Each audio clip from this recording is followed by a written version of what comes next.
Frozen in a Montana blizzard, Ayasha pounded on the door of a man sworn to kill her kind, but that storm changed everything. Caleb Ward had told every man in Prairie Fork that he would put a bullet through any Apache who crossed onto his range, and he had meant every word of it the day he said it. Now a half-frozen woman was collapsing across his threshold, with the wind screaming at her back, and the only choice left to him was the one he had promised himself he would never make. Before that blizzard let go of the valley, a hard man who hated an entire people would be begging one woman from among them to stay, to trust him, and in the end, to become his wife. This is the story of Caleb Ward and Ayasha, snowed into one small cabin in the Montana Territory through the killing winter of 1887, with nothing standing between them but a locked door, a dying fire, and every hard thing either of them had ever believed about the other. Watch all the way to the end to see how a man who swore to turn her people off his land wound up standing between her and the whole world instead. And if stories like theirs are the reason you keep coming back to this channel, go ahead and like this video and subscribe so the next one finds you. Now back to that door and the storm that would not let either one of them leave. The blizzard had been building since noon, a low gray wall rolling down off the Bitterroot Peaks that any man who had wintered in that country knew better than to test, and Caleb Ward had ridden out anyway that morning to check on a heifer calving early in the north pasture, because a man alone on a spread that size did not have the luxury of waiting out weather. He could not afford to lose stock too. He made it back with the calf slung wet and shivering across his saddlebow, just as the first real gust hit a wind so full of ice, it felt less like weather than like something with intention behind it. And by the time he had the calf and its mother settled in the barn and the cabin door shut behind him, the kind of storm old-timers in Prairie Fork still told stories about years later, the kind that buried fence posts and froze cattle, standing up and killed men who lost the rope line between house and barn by no more than 20 feet. He built up the stove, ate a cold supper, standing at the window watching the snow come sideways, and told himself, the way he told himself most nights, that a man could get used to anything if he had enough winters to practice it in, including a house with only his own voice in it and the particular quiet of eating supper alone at a table built for more than one. He had not always believed that a man could get used to anything. 10 years before, Caleb Ward had been a different kind of man, a young rancher in the Arizona Territory with a wife named Ellen and a spread of land his father had carved out of the desert with nothing but stubbornness and a good well. And in the ordinary future most young married men believe in without ever having to examine it closely. That future had ended on a July morning when a raiding party moving fast and desperate through country stripped bare by years of army campaigns struck 3 ranches along the same creek in the space of one afternoon, his among them, and left him digging 2 graves before the week was out, one for Ellen and one for the infant son. He never had cause to say a name aloud for again. He learned afterward from men who claimed to know that the raiders had been Chiricahua Apache pushed to the edge of starvation by a reservation policy that had already broken every promise made to their people, men with almost nothing left to lose, and Caleb took that explanation, turned it over exactly once, and threw it away. Because a man drowning in grief has no room left in him for another man's reasons. He sold what remained of the ranch inside a year, rode north until the desert gave way to grass and the grass gave way to mountains, and staked a new claim in the Montana Territory where he swore, in the Prairie Fork Saloon with more whiskey in him than sense, that no Apache would ever again set foot on land that belonged to him, an oath he had managed to keep mostly by never once being tested on it, for the better part of a decade. 300 miles and a lifetime away from Prairie Fork, the woman pounding on his door that night carried a grief that was in its shape, if not its particulars, very much the twin of his own. Ayasha had been 18 years old a September before, camped with her mother and her uncle's family in rugged country north of the border, when word came that Geronimo and the last free bands of Chiricahua had surrendered at a place called Skeleton Canyon, and that soldiers were moving through the territory, rounding up every Chiricahua family they could find, friendly or hostile, scout or holdout, to be marched east and put on trains bound for a prison none of them had ever seen and none of them had chosen. Her uncle, a quiet, careful man who had kept his family clear of the fighting for years by moving often and trusting almost no one, made the decision inside a single night that they would not wait to be found, that they would go north instead, deep into country no soldier chasing Apache would think to search, and find their way eventually to distant kin, said to be sheltering with sympathetic ranch families and mission bands scattered as far as the Canadian line. Ayasha had grown up under her mother's careful teaching, the names of plants and the shapes of wounds and the particular smell of a fever gone wrong, lessons meant for a settled life in familiar country, and she carried all of it north into unfamiliar mountains with nothing but her own 2 hands and a promise to keep. It had cost them everything to try. Her uncle was killed crossing a river in Wyoming territory that autumn, and her mother, already weakened by the flight and a wound she had never let heal properly, died of a fever in the first hard cold of that winter, leaving Ayasha alone with 2 younger cousins and a promise to reach a trading post near the Montana line where her mother had sworn with her last clear breath someone would be waiting to take them the rest of the way north. She had kept that promise for 4 months on foot, and by stolen ride through a winter that had already tried to kill her more than once, and she might have made it whole if the same blizzard that drove Caleb Ward home early that afternoon had not caught her and her 2 young cousins 2 days short of the trading post. Oberful, Waupun country with no shelter but a shallow rock overhang the wind. Found anyway, she wrapped both children in every scrap of hide and blanket she had left, and went out herself into the storm to find help, because a woman who had already buried her mother and her uncle was not about to sit still and bury 2 children besides. And she walked the better part of a day and a night through snow that erased her own tracks behind her before she saw, through a gap in the whiteout, the dark shape of a chimney with smoke still rising from it. She did not know, pounding on that door with hands too numb to properly feel the wood beneath them, that the man behind it had buried a wife and a son because of raiders who shared her nation, if not her particular band. And she did not know, either, that she was about to spend the next several weeks teaching that same man everything he had spent 10 years. Refusing to learn if stories like this keep you coming back, consider becoming a channel member. Tap join beside the channel name. It costs little and keeps stories like theirs coming. Caleb heard the pounding through the wind before he was fully sure it was not just a branch working loose against the eaves, and when he crossed the room and hauled the door open against a blast of ice-filled air, what stood in the gap was not a branch, and not for one disorienting second anything he could immediately name at all. Wrapped in stiffened blankets, crusted white to the eyebrows, swaying on legs that gave out the instant the door came open, so that she fell forward across his threshold rather than through it, and it was only when he caught her weight against his chest, instinct working faster than thought, that he saw enough of her face beneath the ice to understand exactly what he was holding.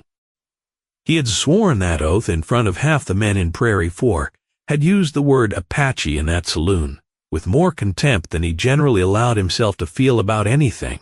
and for one long, ugly second, with the storm howling through his open door and a half-frozen Apache woman collapsed in his arms, some old,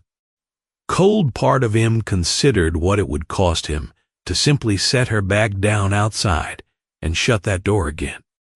It was not mercy that stopped him, not exactly, not in that first second. It was the plain, undeniable fact that he was not, whatever else he had let himself become in 10 years of grief, a man who could watch another human being freeze to death 8 feet from a working stove and live with himself afterward. He dragged her the rest of the way inside and kicked the door shut against the storm before he had fully decided to, the oath and the mercy arriving in him at almost exactly the same moment, and finding for the first time in a long while that the mercy had won. He laid her as near the stove as he dared without risking the burns that came from warming frozen skin too fast, stripped the crusted outer layers off her with the brisk impersonal efficiency of a man who had once nursed sick calves through worse nights than this one, and worked her hands and feet gently between his own until feeling started to come back into them, which he knew, from bitter experience, was the part that hurt worst and woke a person fastest. She came back to herself somewhere in the middle of that, eyes snapping open, dark and sharp and afraid, and her first clear act on waking in a strange man's cabin was to try to put distance between them, scrabbling backward against the wall with a strength that startled him coming from a body that had looked half dead 10 minutes before, her eyes going to the door, the window, and finally to the long gun mounted over his hearth, measuring every possible danger in the room the way a person measures danger who has had good recent cause to expect it from every direction. Caleb, for his part, had a revolver on his hip out of long habit and had let his hand drift toward it without quite deciding to the moment she moved, an old reflex 2 ranches and 2 territories deep, and it was the sight of his own hand doing that. Resting on the grip of a gun aimed at nothing in particular, while a half-frozen woman flinched away from him across his own floor, that finally shamed him into something like sense. He took his hand off the revolver, deliberate and slow enough that she would see him do it, and offered her the only thing he had that might mean anything across the distance between them, that she was safe, that he would not touch her again without leave. And then he backed off to the far side of the room and let the fire and the silence do whatever convincing the words could not. Morning came gray, and no gentler than the night before, the blizzard still howling with no sign of breaking, and Caleb woke stiff in the chair he had slept upright in to find her exactly where he had left her, awake, watchful, sitting with her back to the wall in the spot she had chosen the night before as though she had not moved a muscle in 6 hours, though the neatly folded blanket beside her told him she almost certainly had at some point tended the small fire he had banked before turning in. Neither of them said much that first full day. He set out food, and she ate it. Only once he had withdrawn to the far side of the room, and when he tried twice to ask her name in the plain, slow English he thought might carry across whatever gap stood between them.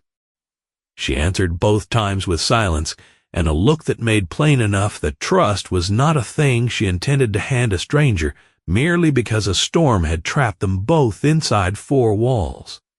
He could hardly blame her for it.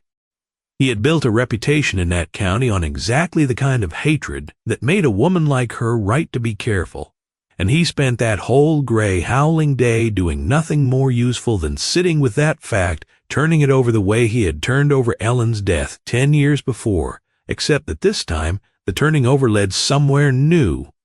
because this time there was a living, breathing person in the room whose safety depended on which way he decided to turn. By the second morning she was moving under her own power again, and the first thing she did with that strength was refuse, flatly and without a single spoken word, to sit idle and be minded like an invalid. She rose while Caleb was still asleep in his chair, found the wood box near empty, and had it filled, and a fresh fire built high and even before he woke, to the sound of it, and when he startled upright and reached instinctively for the coffee pot to do it himself, she simply moved it out of his reach with a look that needed no translation, the universal look of a person informing another person that she was entirely capable of making her own coffee, and did not require his assistance to manage it. It rattled something loose in him, that look, more than any words could have, because he had spent 10 years quietly, carefully pitied by half the ranchers in that county for the empty rooms in his house and the coffee he made, badly and drank alone. And here was a woman who had walked out of the worst winter of her life, with nothing but the clothes freezing to her back, who still moved through his kitchen like someone taking inventory of what needed doing, rather than someone waiting to be rescued. He let her have the coffee pot. It was, he would think much later, one of the smaller decisions of that whole long winter, and also, somehow, one of the ones that mattered most, because it was the first time in 10 years he had let anyone else be capable of anything in his house. Her name came to him on the third day, offered without ceremony, in the middle of an otherwise silent afternoon, the two of them seated at opposite ends of his one table, while the storm outside showed no sign at all of tiring itself out. Ayasha offered plainly, her eyes watching his face carefully, as the word left her mouth, as though testing what he would do, with a name that plainly belonged to a language he did not speak, and when he repeated it back to her, careful with the shape of it, in a way he was not entirely used to being careful with anything. Something crossed her face that was not quite a smile, but stood close enough to one that he noticed it, and for reasons he did not examine too closely that night, found himself thinking about it again long after she had gone quiet. He gave his own name in return, plain Caleb, and watched her turn it over the same careful way she had turned over his. Two people trading the smallest possible currency of trust across a table. Neither of them had expected to be sharing. In a cabin neither of them had expected to be sharing it in. To do to more and more as the days piled up, less like a disaster, keeping them trapped, and more like the only thing patient enough to wait out both their defenses. Meals became the place where the thaw showed itself first, small and wordless at first, and then gradually less so.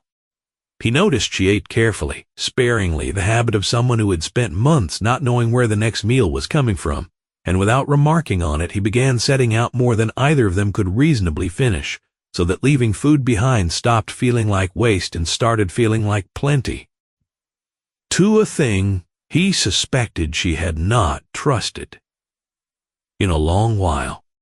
she in turn began doing small things around his kitchen without being asked. Not from any sense that she owed him labor for shelter. She made that plain enough with a level look the one time he tried clumsily to thank her for it. But because idleness did not sit easily on her, pshaw! Because a person who had kept 2 children alive through 4 months of open country did not know how to simply sit and be minded, and because he was slowly starting to understand doing useful work was its own kind of language for her, a way of saying something neither of them yet had the words to say directly. The teaching started almost by accident, on an evening when Ayasha pointed to the fire and gave it a word in her own language, soft and unhurried, watching to see what Caleb would do with it, and when he repeated it back badly enough to draw something close to a real laugh out of her, the first one he had heard since she arrived. He found he did not mind being laughed at nearly as much as he would have guessed a week before. It became a habit after that, small and wordless most nights, a word for fire and a word for snow and a word for horse traded back and forth across the table while the storm outside kept up its steady howl. And Caleb, who had never in his life shown much patience for anything that did not involve cattle or weather, discovered in himself an appetite for it that surprised him, a hunger to understand something of the world she came from rather than simply tolerating her presence in his. She in turn picked up his English faster than he picked up her language, quick and careful with new words, the way she was quick and careful with everything, and more than once he caught her testing a phrase under her breath before she used it on him, practicing the shape of it the way she had once practiced the shape of his name. The storm tested the cabin harder on the 5th night than it had at any point before, wind finding some seam in the roof over the back room and screaming through it with a sound like something alive, and when a support beam over the woodshed gave way under the accumulated weight of snow, it was Ayasha who moved first, already reaching for a coat before Caleb had finished swearing, because a collapsed woodshed in a blizzard that showed no sign of breaking was not an inconvenience. It was a countdown to a fire that could not be kept burning, and she understood that arithmetic as plainly as he did. They worked the wreckage together by lantern light in wind that tried twice to take the light out entirely, hauling what wood could be salvaged into the lean-to attached to the house itself. Rough, freezing, wordless work that left them both soaked through and shaking by the time it was done, work that required trust of a very specific kind. Dad. The trust of 2 bodies moving in close coordination in the dark, without either one flinching from the other's proximity. and by the time they collapsed back inside near the stove, afterward, breathing hard and grinning, actually grinning, at the absurdity of having just saved a woodpile together in a blizzard. Something between them had shifted in a way neither of them was ready, yet to name out loud. The cost of that night showed up on Caleb's hands the next morning, 2 fingers gone white and waxy at the tips in a way he recognized from a hard winter years before as the early edge of frostbite that could cost him the fingers entirely if handled wrong. Ayasha took one look at his hand, offered no comment on how foolish he had been to work barehanded in that wind, and simply went to work warming water to exactly the temperature her grandmother had taught her, rather than the scalding heat most men reached for out of impatience, and mixing a paste from the small store of dried plants she had somehow kept dry and whole through 4 months of flight, pressing it against the damaged skin with a competence that made plain this was not luck or guesswork. This was a lifetime of practiced medicine he had simply never had cause to see in a woman before. He sat still and let her work, watching her hands move with the same quiet authority a good doctor's would, and found himself, somewhere in the middle of it, admitting without quite meaning to, that he had not had anyone look after him like that since Ellen, a name he had not spoken aloud to another living soul in 10 years. And watching Ayasha's hands go still for just a moment over his, as though she understood exactly the weight of what he had just handed her. That name opened something between them that 4 days of storm had not managed to, and though Caleb did not explain it further that night, some instinct told Ayasha it mattered. She answered it that same evening, once the name Ellen had cracked something open that neither much wanted to leave half-spoken, with a fuller piece of her own story, offered carefully in the plain English she was relearning day by day. She was Chiricahua, offered plainly, her eyes watching his face the way they had watched it when she gave him her name, and she told him about the surrender at Skeleton Canyon the September before, about soldiers moving through the territory, rounding up every Chiricahua family, about her uncle's decision to run north rather than wait to be found and shipped east to a prison none of them had chosen, about the river that took her uncle and the fever that took her mother in the same hard month, and about the 2 younger cousins she had left 2 days short of a trading post, sheltered under a rock overhang with every scrap of covering she had left to give them, while she walked a day and a night through the same storm, now screaming against his cabin walls to find help, before the cold finished what 4 months on the run had already nearly done. Caleb went very still when the word Chiricahua left her mouth. Still, in a way, Ayasha noticed immediately and mistook for one bad half-second as the start of the very reaction she had spent 4 months learning to fear. It was not that, or not only that. It was 10 years of grief, arriving all at once in a room too small to hold it, because the raiders who had killed Ellen and the son he never named had been Chiricahua too,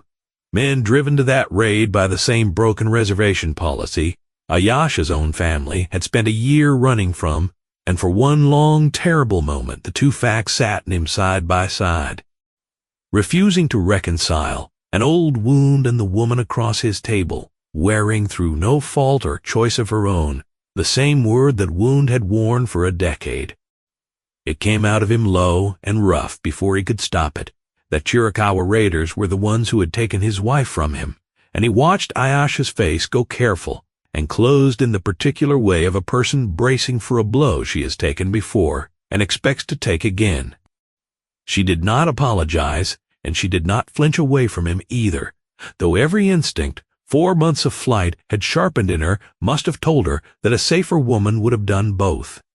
Instead, she looked at him steady across that table and offered, in words she had plainly had to piece together more than once in her life, that she was sorry for what he had lost, sorry the way any person is sorry to learn another person has buried someone they loved, but that she would not carry the weight of a raid she had no part in simply because the men who rode in it shared her nation, any more than he would agree to answer for every crime committed by every white man who had ever broken a promise to her people. Her voice gained a hard, clear edge it had not had before, as she reminded him that her own mother and uncle were dead, because of the same war, that she had buried her own people same as he had buried his, and that hating her for wearing the word Chiricahua was no different, in the end, than hating a person for the color of a storm that happened to be raging the night it took something from you. She was not asking him to forgive the men who had killed Ellen. She was asking him to see the woman standing in front of him, instead of the ghost he had been arguing with for 10 years, and it was the plainest, hardest, most necessary thing anyone had put to Caleb Ward since the funeral. He sat with that a long while, longer than was comfortable for either of them, the fire popping and the wind still howling outside, the only sounds in the cabin, and when he finally spoke again it was not an apology, exactly, because he understood by then that an apology was not really what the moment called for. It was something closer to a decision. Plain the way he made most of his decisions once he had actually made them. Her cousins would not spend another night under a rock overhang if there was any way at all to prevent it. He promised. The storm would have to slack enough to ride sometime, and when it did, he meant to go with her and bring those children back to a roof and a fire, oath or no oath, whatever it cost him, with the men who had heard him swear it. It was not forgiveness exactly, not yet, not for the raid that had taken Ellen, but it was the first real crack in 10 years of hatred aimed at an entire people for the actions of a handful of desperate men, and Ayasha, watching that crack open in front of her, understood it for exactly the rare and costly thing it was. If you've been enjoying Caleb and Ayasha's story, becoming a channel member helps keep stories like it coming. Just tap join beside the channel name. The break they needed came on the 7th morning. Not a full clearing, but a genuine lull, the wind dropping enough, and the snow thinning enough that a rider who knew the country might make the crossing to the overhang and back inside a single hard day, if nothing else went wrong. Caleb saddled his best 2 horses before full light, packed blankets and what food could travel, and did not argue when Ayasha insisted on riding out with him rather than waiting behind, because he had learned enough in a week to know that arguing a decision like that with her was a waste of daylight. Neither of them could afford to lose. If he was honest with himself, he trusted her eyes on that country a good deal more than he trusted his own. It was Ayasha who read that country the whole ride out, not Caleb, though it was his reins they were crossing and his horses carrying them, because 4 months of moving through unfamiliar land with 2 children depending on her had taught her to read snow and sky and the shape of drifted ground the way he had spent a lifetime learning to read cattle. And twice that morning she corrected their course on nothing more than a change in the wind and the angle of the light through thinning cloud. Corrections that Caleb, watching her work, understood plainly enough, saved them real time they did not have to waste. He followed her lead without argument, a small thing that would have been unthinkable to the man he had been a week before, a man who had built an entire decade of his life around the certainty that he had nothing left to learn from anyone, and found, riding half a length behind a woman whose instincts he trusted more than his own and country he had ranched for years, that being led for once did not feel like weakness at all. It felt like the particular relief of a burden finally shared. They found the overhang a little past midday, and for one long, terrible stretch of riding toward it, neither of them voiced what they were both thinking, that 7 days and 2 blizzards was a very long time for 2 small children to survive, with nothing but hide blankets and whatever courage an 18-year-old cousin's promise had left them holding on to. The 2 of them were alive when Ayasha reached them, half buried in snow that had drifted against the rock overhang like a wall, weak and blue-lipped and barely able to sit up on their own, but alive. And the sound Ayasha made when she got her arms around both children at once was not a word in any language. Unguarded noise of relief that Caleb would remember for the rest of his life as the truest sound he had ever heard a person make. He built a fire right there in the lee of the rock, while Ayasha worked over the children with the same fierce competence she had shown, tending his own frost-bitten hand, warming them by careful degrees, and it was another hour before either child could sit a horse. An hour Caleb spent watching a woman he had sworn to hate love 2 frightened children back to life with nothing but her own 2 hands and a fire he had helped her build. The ride back turned harder than the ride out had been, the lull closing in behind them faster than either had judged it would, and a mile short of the cabin, Caleb's horse went down hard in a drift that hit a gully beneath it, pitching him into snow deep enough to half bury him, and knocking the wind clean out of his chest in weather that did not forgive a man lying still for long. It was Ayasha off her own horse and digging him free before he had fully found his breath again, working with the same brisk, unpanicked competence she brought to everything. And it was her hands, not his, that got him upright and moving again before the cold could do to him what it had so nearly done to her a week before, a small, unspoken reversal that neither of them commented on directly, but that both of them understood plainly, that whatever this had started as a hard man sheltering a frozen stranger, it had become, somewhere in that week, something closer to two people, keeping each other alive in turn. They made it back inside the cabin walls with the storm closing hard behind them. 4 bodies where there had been one lonely man's worth of space a week before, and the sound of 2 children's voices, filling rooms that had stood silent for 10 straight years, did something to Caleb Ward that he did not have adequate words for. Not that first night, and not for a long while after. He watched Ayasha settle the 2 of them by the fire with the exhausted, focused tenderness of a woman who had spent 4 months being the only thing standing between them and disaster, and understood, watching her, that he was looking at exactly the kind of quiet strength he had once believed, wrongly, and for 10 stubborn years, that his own grief had used up all the room for in that house. Later, with the children finally asleep and the fire burned down low, Caleb and Ayasha sat up a while longer than either, strictly needed to, neither one in a particular hurry to end the first easy silence either of them had shared with another adult. He offered her haltingly more of what that empty house had cost him over 10 years, the rooms he had stopped walking into, the coffee he had learned to make badly because there was no one left to make it well for.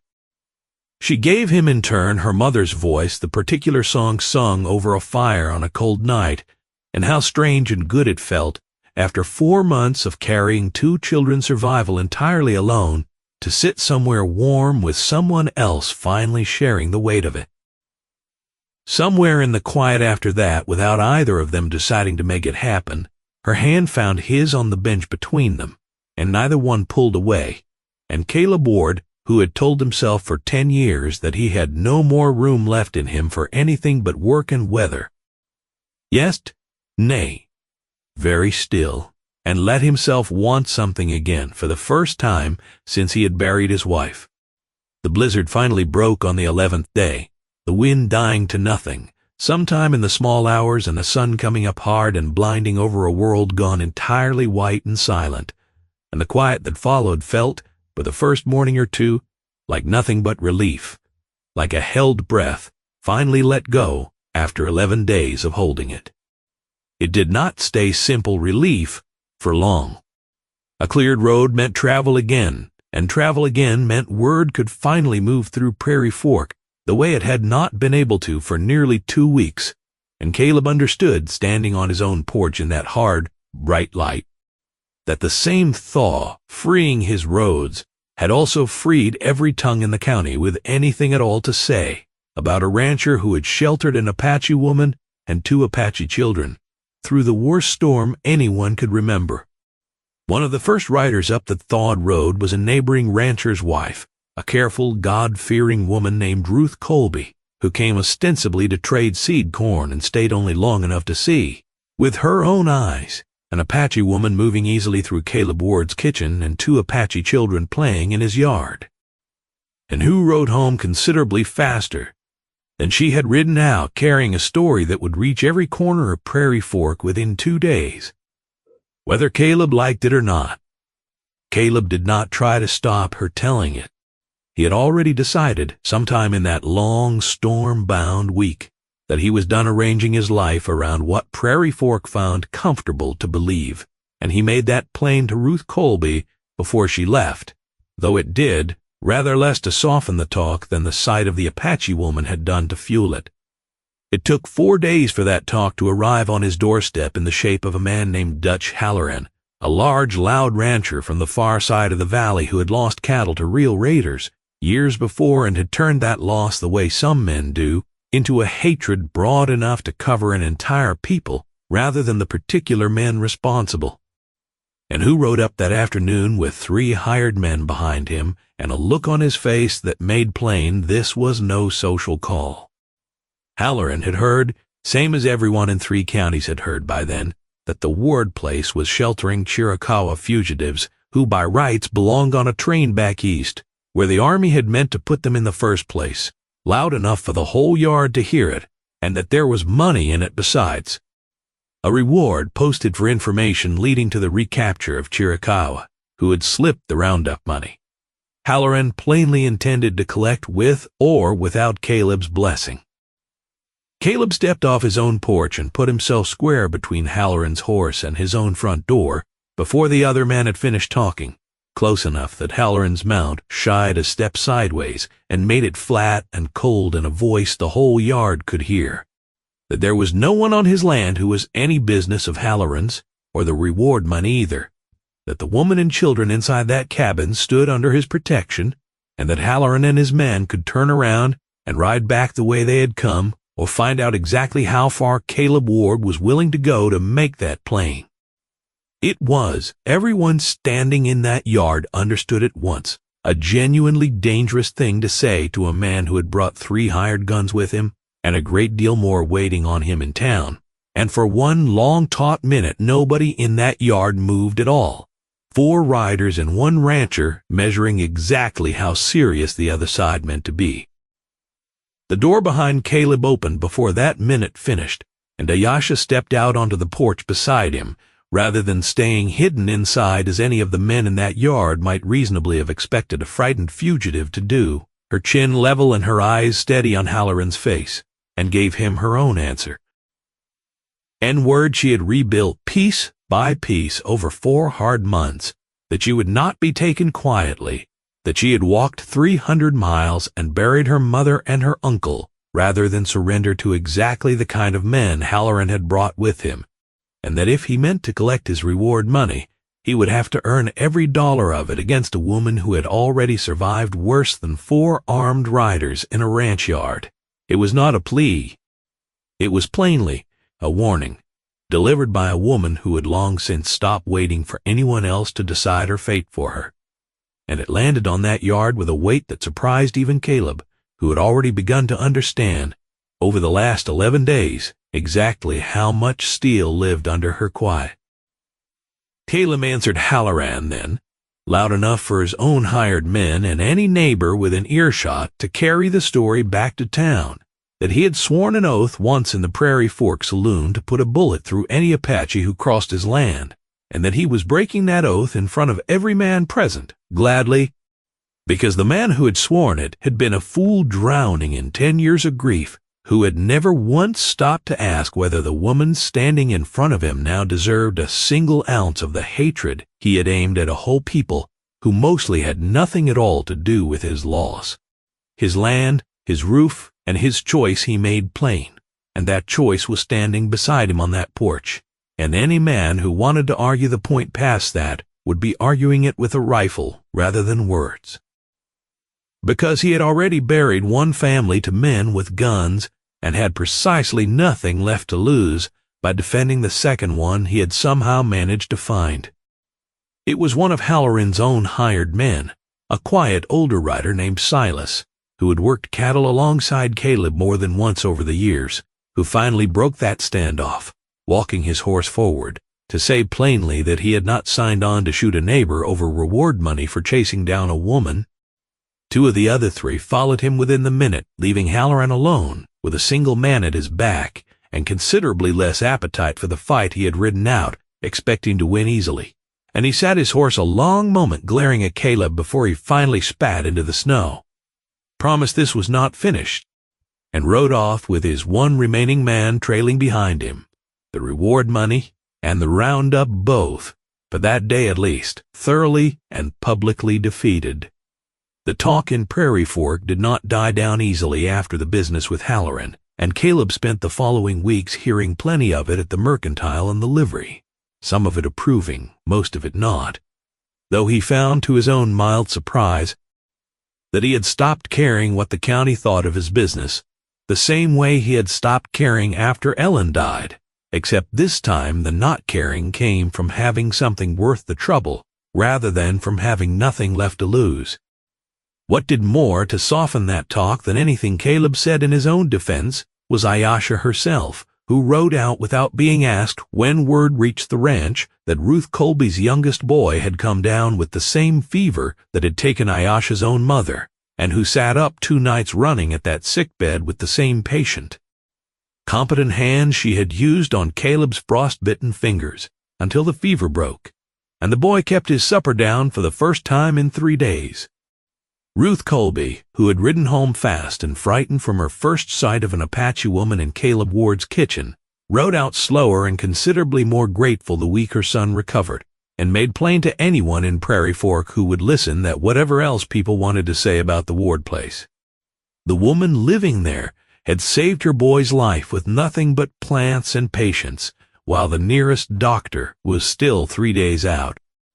Word of what had happened at the Ward place traveled farther than Prairie Fork, too, carried along the same scattered network of ranch families and mission bands that had first sent Ayasha's mother north with a promise, and it was a rider from that same network, a Blackfeet trader named Otter Standing, who had helped more than one fleeing Chiricahua family reach safety that winter, who rode up to the cabin in early spring with news of surviving kin, distant cousins of Ayasha's own, settled quietly and safely on land near the Canadian line. Otter Standing made plain that the road north was open to her now, if she wanted it, that there was a place waiting among people who shared her language and her losses, and Caleb, standing in his own yard listening to that offer, understood with a cold, clean certainty that he had no right at all to ask her to give it up, that whatever had grown between them over one long winter could not fairly be weighed against a woman's right to choose her own people and her own future for herself. Ayasha took 2 full days to decide, walking the range alone more than once and sitting a long while with the 2 cousins. She had carried 300 miles to safety, and when she finally gave her answer, it was hers alone to give, delivered plainly to Caleb rather than to Otter Standing, that she meant to stay, not because the road north had closed to her, it plainly had not, but because she had found in one hard winter in a stranger's cabin something she was not willing to walk away from twice, and that staying did not mean losing the rest of it, her language, her mother's songs, the people who shared her blood, only that she meant to build a life that held both worlds rather than choosing finally between them before this story ends. Tapping join beside the channel name to become a member is one of the best ways to support this channel. Otter Standing rode north again a week later, carrying word to Ayasha's cousins that she had chosen to stay, and it was 2 weeks after that, on an evening with the last hard edge of winter finally softening into something that smelled almost like the coming spring, that Caleb Ward asked her to marry him, plainly and without much ceremony. The same way he made most decisions, once he had actually made them. He was not offering her a rescue, he made plain, because she had shown him more than once that winter exactly how little rescuing she required. He was offering her a partnership, a shared roof and a shared table, and a life built by 2 people who had both already buried enough to know exactly what they were choosing when they chose each other again. Ayasha did not answer right away, watching his face the same careful way she had watched it the first night she gave him her name, and when she finally gave her yes, it came with terms of her own, that the children would keep their language alongside his, that her mother's songs would be sung in that house same as any hymn, that she was not becoming a different woman to fit inside his life, but building a new one alongside him that had room for the woman she already was. They married that spring in a small ceremony on the Ward Ranch, with Otter Standing riding down from the north to stand witness and half of Prairie Fork attending despite, or perhaps because of, everything the county had said about them over the winter. And the 2 children who had once sheltered under a rock overhang stood at the front of it in new clothes Ayasha had sewn herself, grinning the particular grin of children who have finally stopped waiting for the next disaster to arrive. Ruth Colby stood among the guests too, her recovered son at her side, and she was not the only neighbor there who had come with a story of her own about the woman marrying Caleb Ward that spring. A saved calf, a mended wound, a fever broken in the night. Small kindnesses that had done more to change Prairie Fork's mind than any argument Caleb could have made alone. Caleb Ward, who had once sworn in a Prairie Fork saloon that no Apache would ever set foot on land that belonged to him, spent that whole wedding day watching his wife move through a yard full of neighbors with the same quiet, unshakable strength she had carried through 4 months of open country. Finally and completely, that the oath he had broken to save 2 frozen children had cost him nothing at all compared to what keeping it would have cost him instead. A life exactly as empty as the one he had been living before a half-frozen woman collapsed across his threshold and changed everything a hard man had ever believed about who deserved his protection, his respect, and in the end, his whole unguarded heart. The two of them built a life afterward that held both worlds the way Ayasha had promised herself it would, a ranch house with her mother's songs sung over the fire some evenings, and Caleb's own quieter hymns on others. 2 children growing up fluent in languages neither Prairie Fork nor the reservation agent, and a standing invitation, honored more than once in the years that followed, for Ayasha's northern kin to winter at the Ward place whenever the trail south grew hard. Caleb never did take that oath back down off the wall of the Prairie Fork saloon, where men still occasionally repeated it to newcomers as a story about the man who used to be that hard, but he told it differently himself when it came up, not as a boast about what he had once sworn, but as a warning about exactly how much a man could get wrong before a blizzard, and a woman who refused to be turned away by it finally set him right. If Caleb and Ayasha's story stayed with you, thank you for riding it all the way to the end with us. Give this video a like if it moved you, and subscribe so the next story finds you the moment it's ready. We'll see you there.